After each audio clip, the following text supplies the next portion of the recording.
ગયા અઠવાડિયામાં આંતરરાષ્ટ્રીય ક્ષેત્રે એક એવી ઘટના બની છે, એવો પ્રસંગ બન્યો છે, એમાં ભારતની ચારે બાજુથી દેશમાં અને આંતરરાષ્ટ્રીય ક્ષેત્રે બેઇજ્જતી થઈ છે, ઘોર બેઇજ્જતી થઈ છે. આપણા શાસકોએ કરેલી ભૂલો આજે ધીમે ધીમે એક પછી એક બહાર આવતી જાય છે અને ક્રમશઃ ભારત આંતરરાષ્ટ્રીય ક્ષેત્રે બેઆબરૂ થતું જાય છે. ચિનુભાઈ કાથરોટિયા, આપ સૌનું સ્વાગત કરું છું.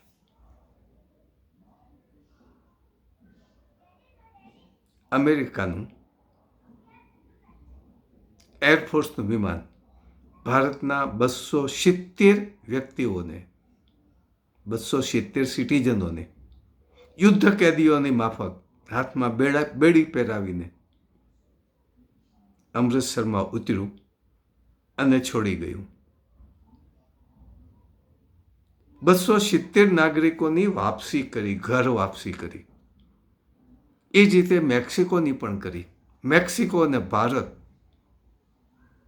અમેરિકાની દ્રષ્ટિમાં નીચે ઉતરી ગયા છે. ધીમે ધીમે એ બદનામ થતા જાય છે અમેરિકામાં. એની આપણે વિગતો કહેવી છે. મેક્સિકોના પણ એક હવાઈ જહાજ ભરી અને મેક્સિકન નાગરિકો જે ગેરકાયદેસર રીતે અમેરિકામાં રહેતા હતા, એવા લોકોને મેક્સિકોમાં તગડી મૂક્યા. પણ મેક્સિકોની સરકાર એક શક્તિશાળી તો કહી શકાય. ડોનાલ્ડ ટ્રમ્પ એટલે કે અમેરિકાના રાષ્ટ્રપતિને કહ્યું, અમે વિમાન મોકલીએ છીએ અને અમારા વિમાનમાં જે ગેરકાયદેસર રીતે રહેતા મેક્સિકન પીપલ્સને પાછા મોકલી આપો, તમારા વિમાનમાં નહીં. પરિણામ એ આવ્યું કે મેક્સિકન નાગરિકો મેક્સિકોના વિમાનમાં આબરૂભેર પોતે સ્વદેશ આવ્યા અને ત્યાં એના રાષ્ટ્રપતિને મળવા પણ ગયા. જ્યારે ભારતના 270 નાગરિકોને તેડવા માટે આપણી મોદી સરકારે કંઈ વ્યવસ્થા કરી નહીં. આપણી પાસે કોઈ કમી નથી. એરફોર્સના વિમાનો પણ છે, અન્ય વિમાનો પણ છે કે જેને મોકલી અને અમેરિકામાં ગેરકાયદેસર રીતે રહેતા ભારતીય નાગરિકોને પાછા લઈ શકાત. પણ મોદી સરકાર ચૂંટણીઓ જીતવામાં પડી હતી. મોદી સરકાર પ્રયાગરાજ કુંભ મેળામાં વ્યસ્ત હતી. દિલ્હીની ચૂંટણીઓ તો ખરી જ. પરિણામ એ આવ્યું કે મોદી સાહેબના ખાસ મિત્ર ટ્રમ્પે,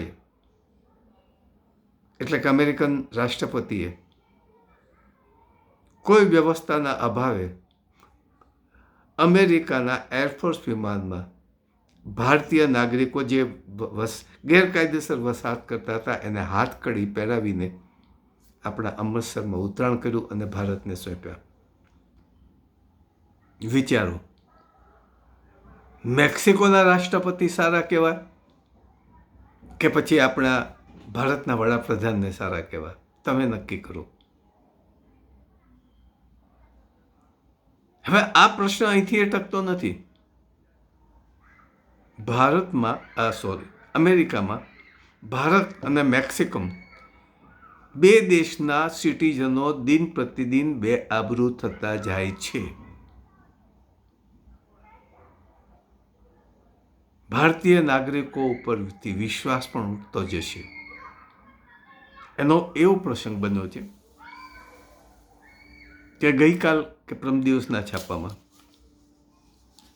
છાપામાં તો નહીં, પણ ન્યૂઝ મીડિયામાં, આપણા યુટ્યુબ ચેનલમાં સાચી જ હકીકત છે કે અમેરિકામાંથી એક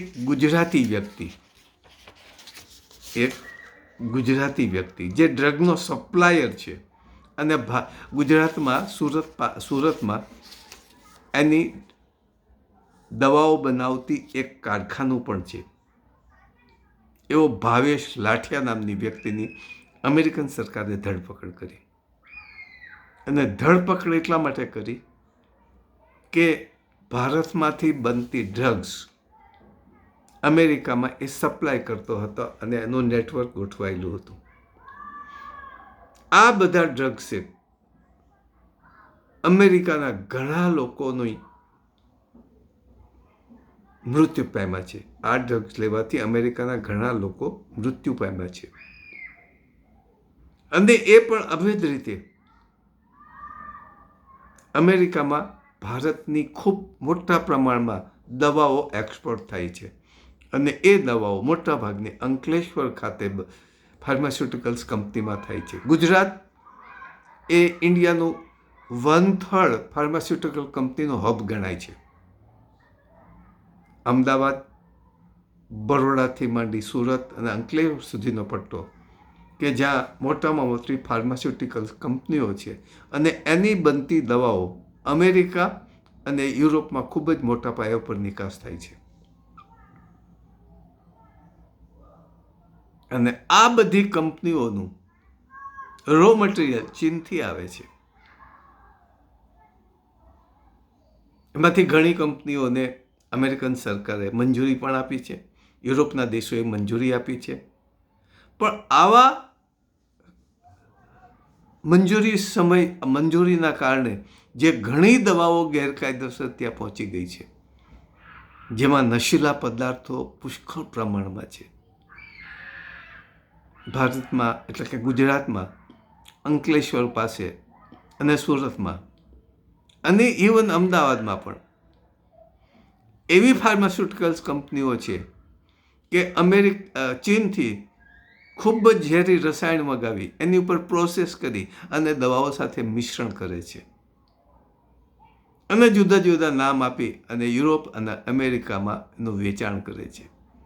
અને વિટામિન ઈનું લેબલ લગાડે છે, ઘણી જુદી જુદી દવાઓનું લેબલ લગાડે છે અને એનું વેચાણ કરે છે. અને આ દવાઓમાં ડ્રગ્સ, નશાકારક વસ્તુ, નશાકારક પદાર્થ ભેળવેલો હોય છે.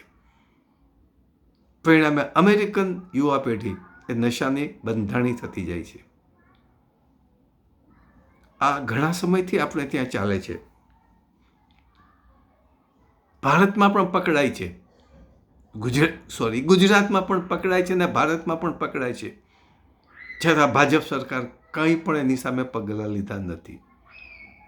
અને ગુજરાતમાં તો છેલ્લા 3 વર્ષથી છાપામાં વાંચીએ છીએ કે જુદા જુદા દવાઓના નામે આવી નશીલા પદાર્થો ગુજરાતમાં પુષ્કળ પ્રમાણમાં વેચાય છે.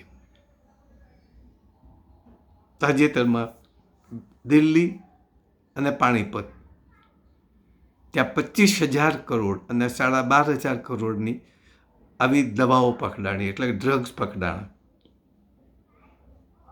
નશાયુક્ત ડ્રગ્સ પકડાણા. એક તો પંજાબ, ઉત્તર પંજાબ તરીકે તો ભોગવાઈ ગયું છે કે લગભગ ઘરે ઘરે ડ્રગ્સના બંધાણીઓ છે. ગુજરાતમાં પણ એ પરિસ્થિતિ થતી જાય છે. અને મેં મારા ઘણા વિડીયોમાં કહ્યું છે કે ગુજરાત સરકાર જો આની સામે સ્ટ્રિક્ટ નહીં થાય તો ગુજરાતમાં ઘરે ઘરે યુવાઓ બંધાણી થઈ ગયા છે. અને ગુજરાતના યુવાઓને ડ્રગિસ્ટ બનાવવાનું કામ આ ભાજપની સરકાર જ કરે છે. કારણ કે ભાજપની સરકારને માત્ર વોટ બેંક જોઈએ છે, ગુલામો જોઈએ છે, કોમ્પિટન્ટ માણસો જોતા નથી. અને એ દિલ્હીથી અને પાણીપતનું જે કંઈ ડ્રગ્સ પકડવું એનું રૂટ, એનું મૂળ ગુજરાતની અંકલેશ્વરની ફાર્માસ્યુટિકલ્સ કંપનીઓ છે. અને ઘણી વાર કહું છું કે બરોડા અને અંકલેશ્વર નશાયુક્ત પદાર્થોનું હબ છે અને ત્યાંથી બધે જાય છે. અમેરિકન સરકાર સફાળી જાગી. ટ્રમ્પ સરકારે વચન પણ આપ્યું હતું કે અમેરિકન યુવાનોને અમે ડ્રગ્સ મુક્ત કરીશું. એનું જાસૂસી વિભાગ એલર્ટ હતું. આ બધું શોધી કાઢ્યું અને લાઠિયાની ધરપકડ કરી, 22 લાઠિયાની અને એના સાગરીતની. અને અમેરિકામાં ધરપકડ થાય એટલે કોઈ પણ જાતની શરમ ચાલતી નથી. ગુજરાતની હોસ્પિટલોમાં ખોટા બાયપાસ કરીને કેટલાયો દર્દી મરી ગયા છે, આંખો પણ ગઈ છે. ન બનવાના પ્રસંગો હેલ્થમાં બન્યા છે, હોસ્પિટલમાં બન્યા છે. છતાં ગુજરાતની સરકારના એટલે કે ભાજપની સરકારનું પેટમાં પાણી પણ હલતું નથી. અને આપણે લોકો એની કરતાં વધુ મૂર્ખ છીએ કે દોડીને ભાજપને મત આપવા દોડી જઈએ છીએ હિન્દુત્વના નામે. શું હિન્દુત્વ એ તમને આપ્યું? ગુજરાતને નશા બંધાણી બનાવવાનું તમને વરદાન આપ્યું? અને એ જોયેલું છે કે એના કેરિયર્સ તરીકે નાના બાળકો પણ કામ કરે છે. મેં અનુભવી પણ લીધું છે. ભાજપની સરકાર વ્યાજખોરના ધંધામાં ભાજપ સાથે સંકળાયેલા લોકો જ છે. અને આવું ચોક્કસ રીતે લોકો માને છે. અને એની સામે કોઈ માથું પણ ઉચકી શકતા નથી, કારણ કે સરકાર સાથે સંકળાયેલા છે. તો એ નશાયુક્ત જે દવાઓ છે અંકલેશ્વરમાં બને છે, અમદાવાદમાં બને છે, સુરતમાં બનાવે છે. અને એ દવાઓના નામે યુરોપ અને અમેરિકામાં જાય છે. અને અમેરિકા જ્યારે નેટવર્ક પકડ્યું ત્યાંથી મારા ખ્યાલ મુજબ ગુજરાતની તો આબરૂ અમેરિકાની દ્રષ્ટિમાં જતી રહી. અને જતી રહેવાનું કારણ આપણી ભાજપની ગુજરાતની સરકાર. કારણ કે ગુજરાતની ભાજપ સરકારને ઘણા વખત પહેલાં કહેવામાં આવ્યું છે કે નશાયુક્ત દવાઓ છે એ ગુજરાતની કેમિકલ્સ ફેક્ટરીઓમાં, જે ડમી ફેક્ટરીઓ છે, અનરજિસ્ટર્ડ ફેક્ટરીઓ છે, એમાં બને છે. અને મોટાભાગની ચીનના રસાયણો છે. છેલ્લા છાપાના રિપોર્ટ મુજબ અને મીડિયાના રિપોર્ટ પ્રમાણે મુન્દ્રાના બંદરથી ઉતરે છે. અને મુન્દ્રનું બંદર છે આપણે બધા જાણીએ છીએ અદાણીનું છે. અદાણીને સોંપી દીધું છે. એની ઉપર કોઈ રોકટોક નથી, કોઈ ગવર્મેન્ટ સિક્યોરિટી નથી. મુક્તપણે તમે હેરફેર કરી શકો એવી આજની પરિસ્થિતિ છે. એટલે મુન્દ્રા બંદરે એ બધું કેમિકલ્સ ઉતરે છે. અને કચ્છનો સરહદનો કિનારે થઈ શકે એટલે આપણા જવાનો ચોકી પહેરો પણ કરે છે. પણ એની મર્યાદા પણ છે. કંડલાના મુન્દ્રા નહીં પણ કંડલાનું એ બંદર ઉપર કોઈ રોકટોક નથી. ત્યાંથી બધું કેમિકલ્સ આવે છે, મોટાભાગનું પ્રોસેસ થાય છે, પ્રોસેસ થઈ અને એક્સપોર્ટ પણ થાય છે. પ્રશ્ન એ થશે કે ગુજરાતમાંથી થતી દવાઓ એક્સપોર્ટ જે થાય છે યુરોપમાં અને અમેરિકામાં, એની ઉપર વિશ્વસનીયતા ડૂબી જશે. અને ગુજરાતનો જે દવાઓનો ધંધો હુંડિયામણ કમાવી આપે છે એની ઉપર મોટો ફટકો પડશે. અત્યાર સુધી નાર્કોટિક ડિપાર્ટમેન્ટ જેનું કંટ્રોલ કરતું એ સ્વતંત્ર ડિપાર્ટમેન્ટ હતું. પણ મીડિયાના અહેવાલ મુજબ 2022માં એ ડિપાર્ટમેન્ટ ગૃહ ખાતા નીચે જતું રહ્યું. એટલે કે અમિત શાહના વિભાગમાં ગયું. અને આપણે સૌ જાણીએ છીએ કે અદાણી, અમિતભાઈ અને નરેન્દ્રભાઈ આ ત્રણેયની ત્રિપુટી ગણાય છે. તો અદાણી ઉપર શું રોક આવે? અને મારું સમજણ એવી છે કે અદાણી ઉપર આજે અમેરિકા આટલું બધું કડક થયું છે, કાનૂન દ્રષ્ટિએમાં ખૂબ જ દ્રઢ છે. એનું કારણ માત્ર એક વન ઓફ ધ રીઝન ગણી શકાય કે એના કંડલા બંદરેથી જે કંઈ રસાયણો આવે છે, અમેરિકન પાસે બધી જ માહિતી છે. ભારતમાં છે છતાં આપણું ભાજપનું શાસન આડા કાન કરે છે. કારણ કે અદાણીને પૈસાદાર બનાવવો છે, વિશ્વનો મોટો પૈસાદાર બનાવવો છે.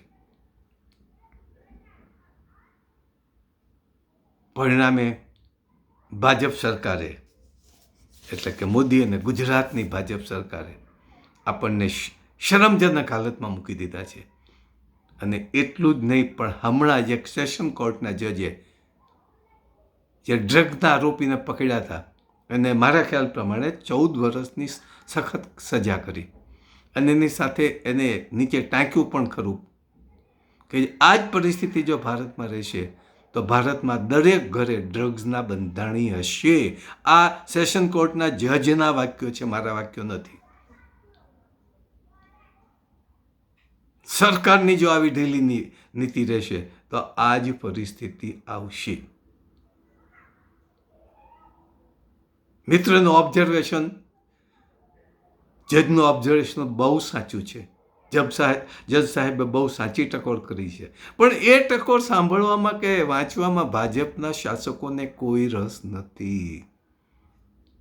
એને તો ચૂંટણી લડવી છે અને હજી કદાચ મોદી સાહેબને ભારતના રાષ્ટ્રપતિ બનવું છે, સર્વસત્તાધીશ બનવું છે, ડિક્ટેટર બનવું છે, સરમુખત્યાર બનવું છે.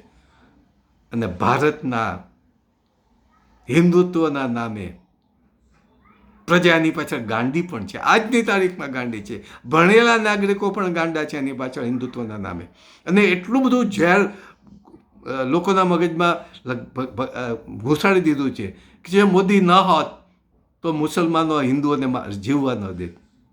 એટલે ભારતમાં બે વસ્તુ ભાજપના શાસનને આપ્યું. એક હિન્દુત્વનું ઝેર આખા વિશ્વમાં ફેલાવી દીધું, અને બીજું ડ્રગ્સ મારફતે ખરેખર વાસ્તવિક ઝેર ફેલાવી દીધું.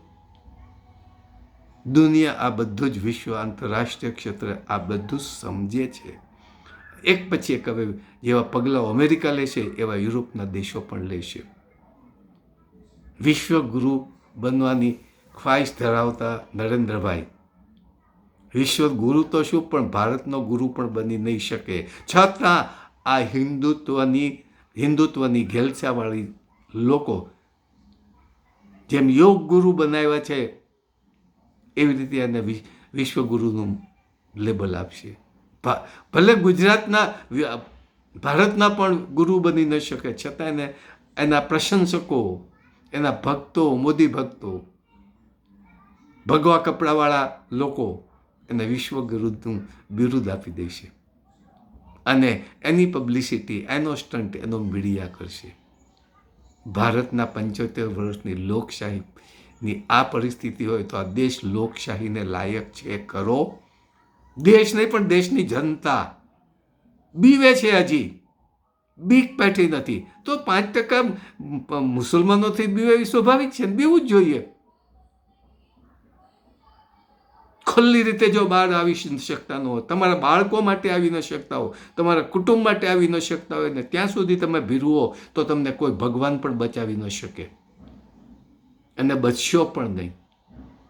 તમારી બીજી પેઢી, મોટાભાગની પેઢી ગુજરાતમાં તો બની ગઈ છે, બાકીની પેઢી ડ્રગિસ્ટ બની જશે, નશાના બંધાણી થઈ જશે, મજૂરી કરવાને પણ લાયક નહીં લેવી અને સદંતર ગુલામ થઈ જશે. આ મારું અનુમાન નથી. ગુજરાતના બુદ્ધિજીવી લોકો, આંતરરાષ્ટ્રીય ક્ષેત્રના બુદ્ધિજીવી લોકોનું આ મંતવ્ય છે. સારું લાગે તો સ્વીકારજો. આના માટે અમે પ્રયત્ન કરવાના છીએ. અમે જે કંઈ નવી પાર્ટીનું સંગઠન કર્યું છે અને જે આયોજન કરી રહ્યા છીએ એમાં અનેક મુદ્દો, એક one of the main point કે ગુજરાતને નશા મુક્ત બનાવવું છે. આ બંધારણીનો રાહ છોડાવવો છે અને ડ્રગ્સ વેચતા કોઈ પણ વ્યક્તિ, કોઈ પણ એજન્સી થરથર કાપે એવી પરિસ્થિતિ પેદા કરવી છે. અને બીજો ધંધો નાણાં ધીરધારવાળાનો, વ્યાજખોર લોકો એ ડ્રગિસ કરતાં પણ ક્રૂર માણસો છે. આનો સફાયો કરવાની જરૂર છે. તમે અમારી સાથે રહેશો, ચોક્કસપણે કરીશું. 2027 પહેલાં કરીશું. પણ તમે જો માય કાંગલાની જેમ પેડાઈ રહેશો, બીરું ને બીકણ, હમણાં જ આ પંચાયતની ચૂંટણી કરી બતાવ્યું કે ગુજરાતના લોકો ભીરું પણ છે, ઉમેદવાર પણ રાખી શકતા નથી. અમે પણ અનુભવી લીધું. એક તાલુકામાં ઉમેદવારો કોઈ ઊભા રહેલા નક્કી હતા, પણ ત્યાંના સ્થાનિક લોકોએ, સ્થાનિક ભાજપના પ્રમુખોએ ધમકાવીને બેસાડી દીધા, કોઈના પૈસા આપીને બેસાડી દીધી. આ પરિસ્થિતિ ગુજરાતના રાજકારણની મોદી સરકારે લાવીને મૂકી દીધી છે. સમજશો તો સારું રહેશે, તો ભેગા મળી અને પરિવર્તન લાવીશું અને આંતરરાષ્ટ્રીય ક્ષેત્રે પાછી ગુજરાતની આબરૂ વધારીશું. આભાર. જય હિન્દ, જય ગુજરાત, સ્વાવલંબી ગુજરાત.